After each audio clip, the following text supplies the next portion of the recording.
जय माता दी मित्रों। देखिए, श्री दुर्गा सप्तशती का पाठ कर रहे हैं, जिसमें आज हम चौथे अध्याय पे हैं। इससे पूर्व के अध्यायों का लिंक आपको मिलेगा डिस्क्रिप्शन बॉक्स में। आज की कथा प्रारंभ करते हैं इंद्रादि देवताओं द्वारा देवी की स्तुति। देखिए, सिद्धि की इच्छा रखने वाले पुरुष जिनकी सेवा करते हैं तथा देवता जिन्हें सब ओर से घेरे रहते हैं, उन जया नाम वाली दुर्गा देवी का ध्यान करें। उनके श्री अंगों की आभा काले मेघ के समान श्याम है। वे अपने कटाक्षों से शत्रु समूह को भय प्रदान करती हैं। उनके मस्तक पर आवृद्ध चंद्रमा की रेखा शोभा पाती है। वे अपने हाथों में शंख चक्र कृपाण और त्रिशूल धारण करती हैं। उनके 3 नेत्र हैं। वे सिंह के कंधे पर चढ़ी हुई हैं और अपने तेज से तीनों लोगों को परिपूर्ण कर रही हैं।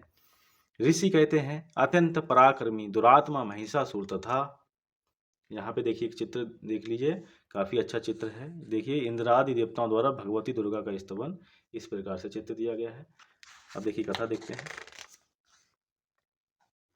उसकी दैत्य सेना के देवी के हाथ से मारे जाने पर इंद्र आदि देवता प्रणाम किए गर्दन तथा कंधे झुकाकर उन भगवती दुर्गा का उत्तम वचनों द्वारा स्तवन करने लगे। उस समय उनके सुंदर अंगों में अत्यंत हर्ष के कारण रोमांच हो आया था।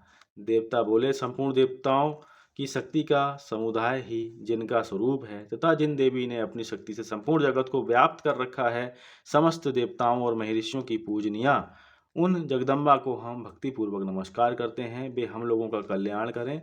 जिनके अनुपम प्रभाव और बल का वर्णन करने में भगवान शेषनाग ब्रह्मा जी तथा महादेव जी समर्थ नहीं हैं। वे भगवती चंडिका का संपूर्ण जगत का पालन एवं अशुभ भय का नाश करने का विचार करें।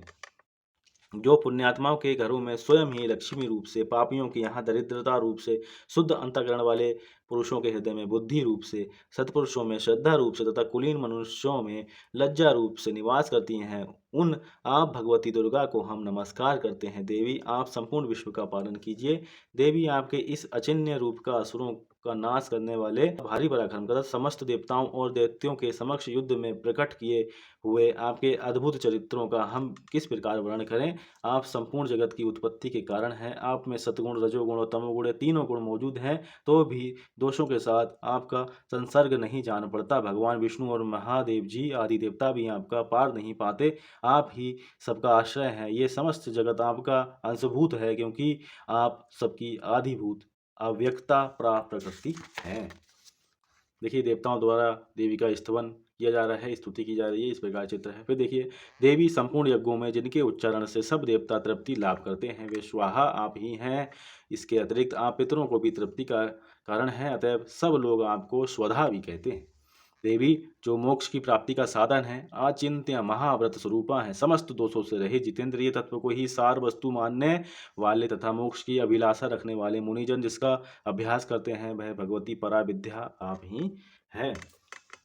आप शक्ति स्वरूपा हैं। अत्यंत निर्मल ऋग्वेद, यजुर्वेद तथा उदीक्त के मनोहर पदों के पाठ से युक्त सामवेद का भी आधार आप ही हैं। आप देवी त्रिवेद और भगवती छयो ऐश्वर्यों से युक्त हैं। इस विश्व की उत्पत्ति एवं पालन के लिए आप ही वार्ता, खेती और आजीविका के रूप में प्रकट हुई हैं। आप संपूर्ण जगत की घोर पीड़ा का नाश करने वाली हैं। देवी, जिससे समस्त शास्त्रों के सार का ज्ञान होता है, वह मेधा शक्ति आप ही हैं। दुर्गम भवसागर से पार उतारने वाली नौका रूप दुर्गा देवी भी आप ही हैं। आपकी कहीं भी आसक्ति नहीं है। कैठव के शत्रु भगवान विष्णु के बक्षा स्थल में एकमात्र निवास करने वाली भगवती लक्ष्मी तथा भगवान चंद्रशेखर द्वारा सम्मानित गौरी देवी भी आप ही हैं।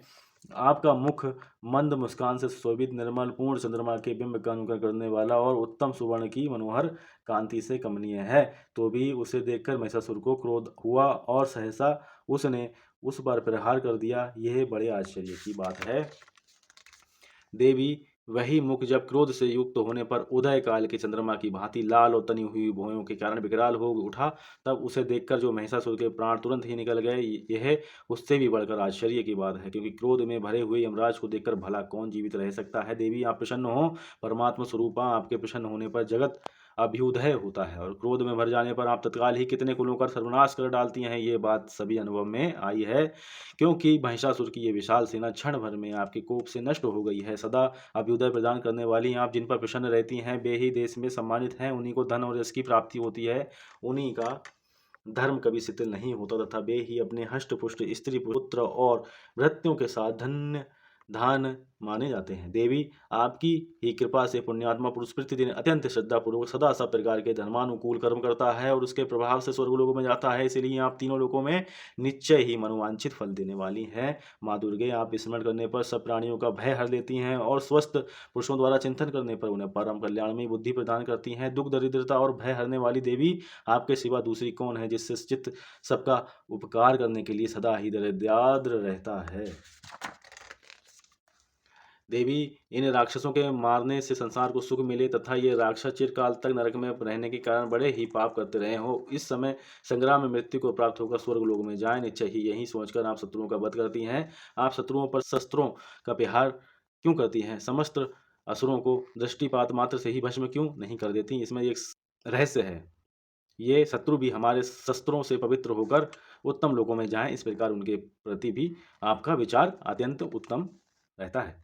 खड़ग के तेज पुंज की भयंकर दीप्ति से तथा आपके त्रिशूल के अग्रभाग की घनीभूत प्रभा से चौंधियाकर जो असुरों की आंखें फूट नहीं गईं, उसमें यही कारण था कि वे मनोहर रश्मियों से युक्त चंद्रमा के समान आनंद प्रदान करने वाले आपके इस सुंदर मुख का दर्शन करते थे।